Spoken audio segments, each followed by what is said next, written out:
Good morning, Bucknutters. Welcome to the Bucknuts Morning Five here on Monday, March 28th, 2022. I am Dave Biddle. I'm very happy to be joined by Steve Helwagen.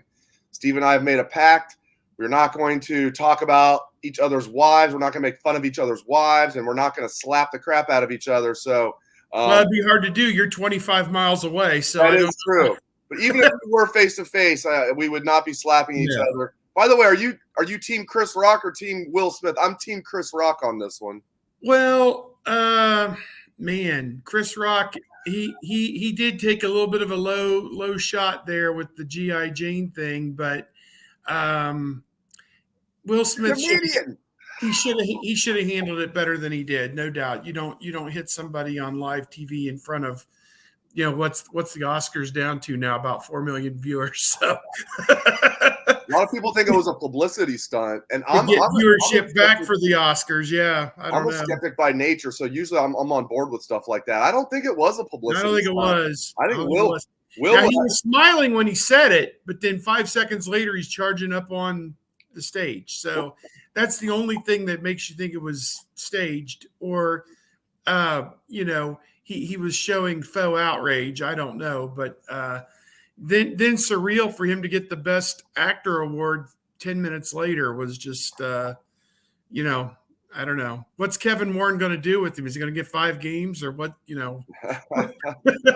That's what I was saying. Like, Twitter is undefeated. Of course, Jawan Howard is trending right along with all of this stuff. We know who will play Jawan Howard in the documentary about the Fab Five. So yeah, Absolutely hilarious. Okay, we're not going to talk about the Oscars. I mean, no. maybe it was staged. I don't think it was. I think just because Will Smith was initially laughing at the joke, then he noticed Jada was pissed. So then he decided, then he just lost his damn mind.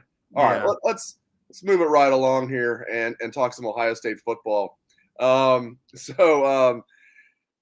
Reasonable expectations in year one for Jim Knowles' defense. I'm curious to get your take on that. I've talked a lot about this. I mean, they were 59th in the country last year in total defense. And really, Steve, I mean, they're really worse than that. They didn't really play any good offenses, and they still were 59th in the country in total defense. This year, they got a tougher schedule. We'll get to that in a moment. But just what are your expectations for this Jim Knowles defense in year one? Well, I think you got to be real excited about the direction they're going to take, and I think it'll make a quantum leap in 1 year because, first of all, they do have a lot of the guys back who played last season. And so when you look at it in those terms, those guys will all be a year older, wiser, smarter, faster, stronger, bigger. And it does make a difference. I know maybe some of those guys didn't play particularly well last year in the defense that they had. But at the same time, I just think experience means so much when you talk about going from, say, a sophomore year to a junior year or a redshirt freshman year to a sophomore year. I think that it does mean a lot. So, and I think when you look at it, defensive line wise, if they stay healthy, they've got a pretty good first 2 deep, I think, along the defensive line. I think that they are probably close to 2 deep at cornerback and definitely 2 deep at safety. So they've got the talent and they've got the people who can play. Now it's putting them in a scheme that makes sense and fits what those players can do. And I think that's what Jim Knowles will do. I think they'll make a quantum leap. If they were 59th last year, I think they get back in the top 25 nationally defensively this coming year. And if you talk about yardage, that's important. The points allowed was just so alarming last year to give up the number of points that they did at times. And if they get that back down around, I don't know what the average was, around 20 maybe, or 20, I don't know, it may have been in the low 20s last year. If they get that trim a touchdown off of that and get it back down around 14, I think that's where this defense should be. Yeah, I think they're going to be much improved. No doubt about it. I'm just curious to see how much they're going to improve. They will be improved. Jim Knowles, I've been impressed with all things Jim Knowles so far. And I was impressed with everything I heard about him before he even arrived at Ohio State. And so we'll see what happens. And, Steve, if they do finish in the top 25 in total defense, I'll say it right now. They're going to win the national championship because this offense will be elite. It will be the number one offense in the country. Let's get into the schedule. We've both followed Ohio State football for a long time. I cannot remember a schedule more interesting and difficult. Now, I don't think it's like a complete like. Non-negotiable. Yeah. I'm still bullish that Ohio State is going to make the playoffs this year, even with this schedule, because I think. I don't see them losing more than one game. And 12-1 Ohio State with this schedule as Big Ten champs, they would get in. They can't lose 2 games, but they have the wiggle room to lose 1. Maybe they'll go undefeated. I really like this roster. My question for you, sir, can you remember a schedule this tough for Ohio State? Because I cannot. Yeah, about the only thing that comes to mind, Dave, was back in 1995. It was the first year I was covering the team full time for Buckeye Sports Bulletin. They opened with Boston College in the kickoff classic. Then they played Washington at home, Pittsburgh on the road, and back home with Notre Dame in that big game from 1995. It was the first time that they'd played Notre Dame in 59 years. So you had 4 major conference opponents right off the jump there, which is unheard of. In this day and age, you would never do anything like that. Would be considered to have more than one in this day and age, Dave, is scheduling suicide. And of course, they're playing 9 Big Ten games now. They only played 8 back then. And I think that does make a bit of a difference too, because even though, okay, say your 9th game is Minnesota or Northwestern or whoever it might be, it's still a conference game and a physical game and everything else that goes with it. But to play Notre Dame, obviously Notre Dame meant a lot more 30 years ago than it does today. And they did have a playoff team here a year or 2 ago, and Marcus Freeman has taken over as the head coach there to kind of take that program in a new direction after Kelly had some really good success there. I mean, he did win a national championship, but he did get to a championship game and I think 2 playoffs in his time there. So he did some good things there. Got to the ACC championship game too, didn't he? Or I forget how that all went, but that's a big one. And Ohio State back in '95, they used that game as kind of a way to prop up season ticket sales and those kind of things. And I think they're doing the same thing this year. So, to have Notre Dame and Michigan on your home schedule in the same season, it just really says it all. But then to have Wisconsin and Iowa, who have been the 2 top teams in the West year in and year out over the last 10 years, or however long they've had the West, 8 years, really says a lot in and of itself. At Penn State, which I don't care how bad Penn State, and Penn State's actually their roster is not bad at all. At Penn State, even if it was and at Michigan State. Yeah. I mean, Michigan State won a New Year's Six bowl game. Well, even if Penn State was mediocre, we all know. I mean, they get up for Ohio State like nobody else, and that whiteout. It is a whiteout. It's always a whiteout. It is a whiteout. And now, one thing I'll say about at Michigan State, Ohio State has owned Michigan State and East Lansing. Michigan State's ruined some seasons, but those games have happened in Columbus. It's weird. Like Ohio State owns Michigan State. You and I covered a game there. I was D'Antonio's first or second year. There are Terrell Pryor's freshman year, 2008. Yeah. I think they still just scored another touchdown. Yeah, it was bad. Michigan State brought a young quarterback off the bench that game named Kirk Cousins. It was his coming out party a little bit. By that, I mean he's had like 1 touchdown, but I think it was their only touchdown the entire game. The only thing they could get going the entire game is when they put this little Kirk Cousins guy in late in the 4th quarter. All right, we got some questions I want to get to. I find this one interesting. Now, I've answered this one before on the show, but Ed wants to know, Steve, the top 5 wide receivers in order for Ohio State. Go.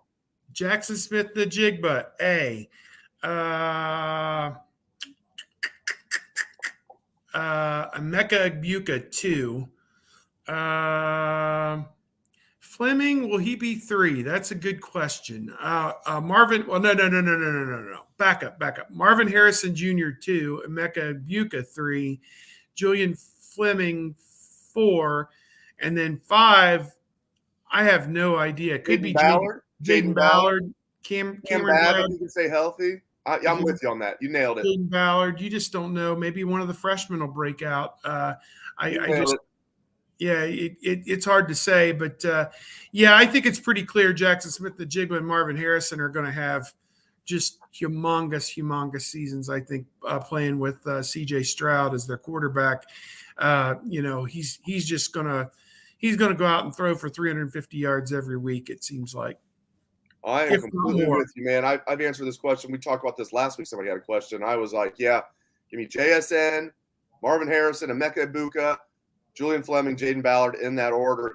Life is good when I don't know. Maybe Julian Fleming will be better than the fourth receiver. And this is nothing against him. I'm just high on all these guys. The number one wide receiver in the country in what was that, the 2020 class, entering his third year, would be the number 4 receiver on this team. Emeka Ibuka, who was the Just number 1 can't stay receiver healthy. in the 2021 class, also was the number 1 wide receiver in the country. It is absolutely crazy. One more question here, and then I want to get to some basketball. Heisman favorites that aren't on Ohio State. Well, Bryce Young would be one. Bijan Robinson, I would think. I love Travion Henderson, so I'm not upset that Ohio State lost out on Bijan Robinson. He would be another one. Who am I leaving out here? What about the Clemson quarterback if he has some? Because last half of the season they were awesome. I mean, once they got their stuff figured out, they had to go through a couple really bad games to sort out who could play and what was working and those kind of things. And I thought by the end of the year, they were playing as good a football as anybody. I don't know. Maybe Lincoln Riley will have somebody out at USC that sparks up if they win the Pac-12. I don't know.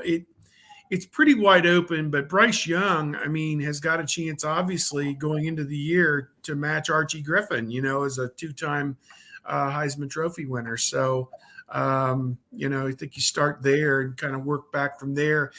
Georgia, do they have anybody? Would Stetson Bennett probably wouldn't factor in that because he's not going to put up maybe the numbers, but, as a caretaker of that offense and if he puts him in position to win another national championship, do you kind of give it to him as a career achievement award? I don't know, but I think Stroud's got as good a shot as anybody. I think he's going to pile up the numbers. He's going to push over 4,000 yards passing, may make a run at the Haskins touchdown record if everything is equal. So just depends how many garbage time touchdowns he gets because he's going to pile up some numbers. One more here. This is from Michael. He says, Dave, who do you expect will be the starting linebackers? It's interesting. They're only going to have 2 true starting linebackers. We've just seen little portions of practice. And when we're out there, they're not playing real football. They're just doing light drills and stretching. But I did notice the last time we were out there, and we'll get to see practice tomorrow, again, stretching and some light drills for about a half hour. I did notice, and read into this what you will. I wouldn't say you should read too much into it. But I did notice Steel Chambers and Chip Trainum, DeMonte Trainum, the transfer from Arizona State, who was a running back there. I noticed they were going first in drills. I will say this, though. I don't think they're just going to have 2 guys that are out there for the majority or for like 90% of the snaps in big games. I think they're going to rotate to a degree. I think Cody Simon's a guy that's going to be in the mix. Tommy Eichenberg finished the season strong. But right now, if I had to guess who's going to try it up there, the top 2 linebackers for the Notre Dame game, I would go with Steel Chambers and Chip Trainum from everything I have heard and seen. So there you go. Steve, I know you wanted to talk. Go ahead. I like Steel Chambers. I just wonder about Trayanum coming from Arizona State, where he was a running back. Does he come in and start over some people who are classically trained linebackers? Is Cade Stover in this mix? Tommy Eichenberg, Cody Simon? They've got some guys. Taraji P. Mitchell is still in there, so I guess we'll have to see. But I'm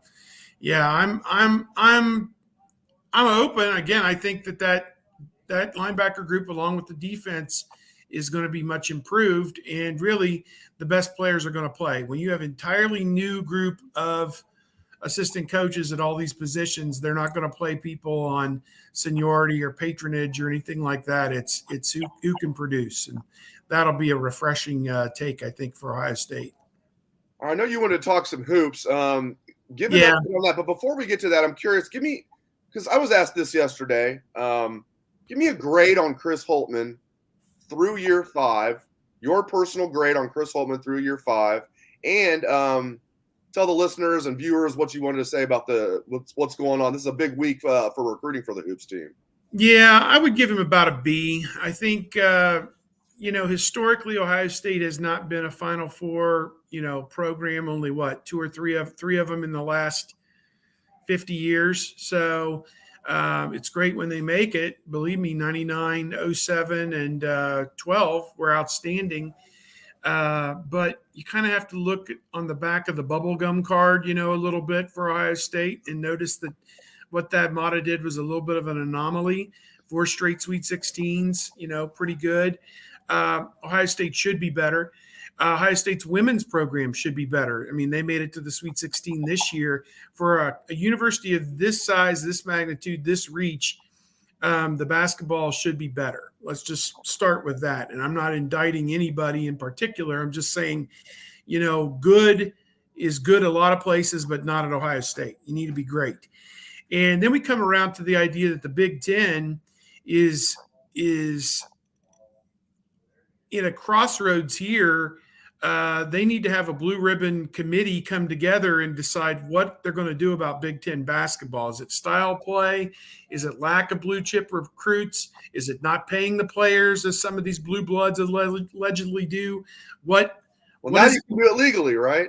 Yeah, now you can do it legally with NIL. They need to step up your game, because this is, the NCAA tournament is Will Smith and the Big Ten is Chris Rock at this point. And it happens year after year after year after year, where the Big Ten does not make any kind of a dent in March Madness. And it's not an Ohio State problem. It's a Big Ten wide problem. They didn't have guards. They didn't have playmakers this year. And I think that was what hamstrung a lot of these teams. Last thing I want to say about basketball, because I know everybody's got to get on with their day. There are 6 very important people who will shape the future of Ohio State basketball, and a lot of this will be determined in the next 3 months. Those are the 2 new assistant coaches. He needs sharks. He needs guys who will go search under every rock, find talent, find that diamond in the rough guy, but also get that top 20 guy. He needs sharks who are going to recruit. He needs guys who can develop talent and coach the game of basketball. Jim O'Brien, Thad Matta. What do they have in common? Their tenures at Ohio State fell apart when those 2 head coaches failed to properly replace the great assistant coaches they showed up with replacements who were sharks, who could go get the best talent, coach the game of basketball, and develop talent. I know O'Brien broke rules, and that was why Geiger got rid of him. I know Mata had the health problems, and that was part and parcel of why Gene Smith cut from him, as well as the recruiting. But assistant coaches, those 2 hires are going to shape the back half of Chris Holtmann's time at Ohio State. There's 2. Then you have the 2 guys on the roster, Malachi Branham, Justice Suing. Does Branham come back? Does Suing come back from injury? And the last 2 guys, Dave, are transfer portal guys, question mark. You have that shadow outline right now of what you're looking for, a guard and a wing or a forward who can play the game of basketball. No more mid-majors. No more guys with back problems. No more guys that don't compete at the Big Ten level, can't compete at the Big Ten level. I just speaking as one person would say, 2 major conference players who have started at the major conference level, who have contributed and been double-digit type guys. If Iowa State can get Gabe Kalsher and Isaiah Brockington and go to the Sweet 16, there's no reason why Ohio State can't do better than that and get guys that will help them go beyond the Sweet 16 next year. Those are the 6 people who will shape the back half of Chris Holtmann's tenure at Ohio State, and he is on the clock. Go. Very well said, Steve. Great stuff from Steve Helwagen. Really appreciate it, Steve. Thank you to all the listeners and viewers for tuning in. We appreciate that very much. If you like the show, give us a like, subscribe, give us a 5-star review. All that stuff really helps. Thanks again for tuning into the show. We appreciate it very much. Hope everyone has a great